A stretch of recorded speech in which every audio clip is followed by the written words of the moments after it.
छितौना गांव में ये सामने वाला जो घर है ये संजय सिंह का घर है। बीजेपी के बूथ अध्यक्ष हैं, पार्टी से जुड़े हुए हैं। आप देखिए। अरे श्रीमती जी कुछ तो सस्ता लो। नहीं श्रीमान जी सब बढ़िया लो। इसमें क्या खास बात है? थोड़े में ज्यादा स्वाद यही तो है इसकी खास बात। क्या स्वाद है? अरे मेरे राजा और मसाला। भारतीय जनता पार्टी का झंडा भी आपको दिखाई दे रहा होगा। और इस समय छितौना गांव में जो संजय सिंह का घर है उसके ठीक सामने आप देखिए फोर्स लगी हुई है, यानी कि अब यहाँ गांव में फोर्स की भी तैनाती कर दी गई है। और करीब आधा दर्जन जो सुरक्षाकर्मी हैं वो आपको दिखाई दे रहे होंगे, यहाँ मौजूद हैं। जो विवाद हुआ, विवाद के बाद जो झगड़ा हुआ बीते शनिवार को, उसके बाद से गांव में पुलिस की तैनाती कर दी गई है। हालांकि अगर पुलिस का इन्वॉल्वमेंट पहले हुआ होता तो शायद ये घटना ही नहीं घटी होती। तो भैया यहाँ कोई नहीं है क्या इस घर में? नहीं, कोई नहीं है यहाँ, कोई नहीं। तो कहाँ है? संजय तो अस्पताल में है। और उनके दो बेटे जो है जेल में है, वो अस्पताल में है। हाँ। बस तीसरा उनके पास परिवार है ही नहीं है। कोई महिला भी नहीं है? नहीं, घर से एकदम खाली है। एकदम खाली है। दो भाई हैं उनके, वो बाहर में रहते हैं लोग, वो लोग आए ही नहीं उनके नेचर के हिसाब से। वो पहले से 8-10 साल से हम लोग देखे हैं कि कोई भाई इनका आया नहीं यहाँ। तो बंटवारा भी हो गया है ना? नहीं, बंटवारा नहीं हुआ है, लेकिन वो लोग इनके नेचर के हिसाब से यहाँ आइबे नहीं किए। पुलिस कब से लगी है? पुलिस तो वही घटना के बाद से लगी है।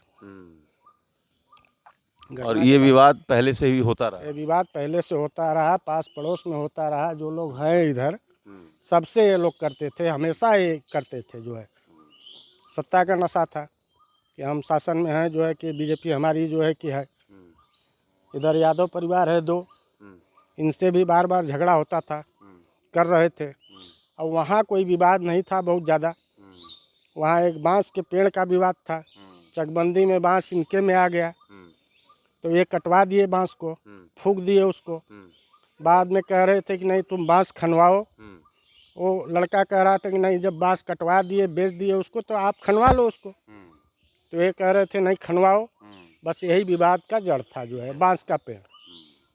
और तो आप देखिए सामने पुलिस के लोग बैठे हुए हैं और संजय सिंह के यहाँ फिलहाल कोई नहीं है। संजय सिंह जिला अस्पताल में भर्ती हैं, उनका इलाज चल रहा है। दोनों बेटे जो हैं उनके जेल में हैं। दोनों तरफ से मुकदमा लिखा गया है और दर्जन भर लोगों पर मुकदमा हुआ। आधा दर्जन से ज़्यादा लोग ज़िंदगी और मौत से जूझ रहे हैं। और ये सब कुछ जो लोकल थाना है, चौबेपुर थाना, वहाँ से सब कुछ ये इसका निस्तारण हो सकता था, इसको ख़त्म किया जा सकता था। लेकिन पुलिस की निष्क्रियता की वजह से ये स्थिति बनी कि फ़िलहाल घर पर कोई नहीं है। दूसरी तरफ जो राजभर समाज के लोग हैं वहाँ समाजवादी पार्टी के लोग पहुँचे हुए हैं। तो ये स्थिति है छितौना गांव की। विवाद के बाद एक घर में कोई रहने वाला नहीं है और दूसरे घर की स्थिति ये है कि वहाँ लगातार जो भीड़ है सियासी पार्टियों की वो लगातार दिखाई दे रही है। Amit Singh, TV9 UP, Varanasi. थोड़े में ज्यादा स्वाद यही तो है इसकी खास बात। वाओ मामा क्या स्वाद है? अरे मेरे राजा और मसाला।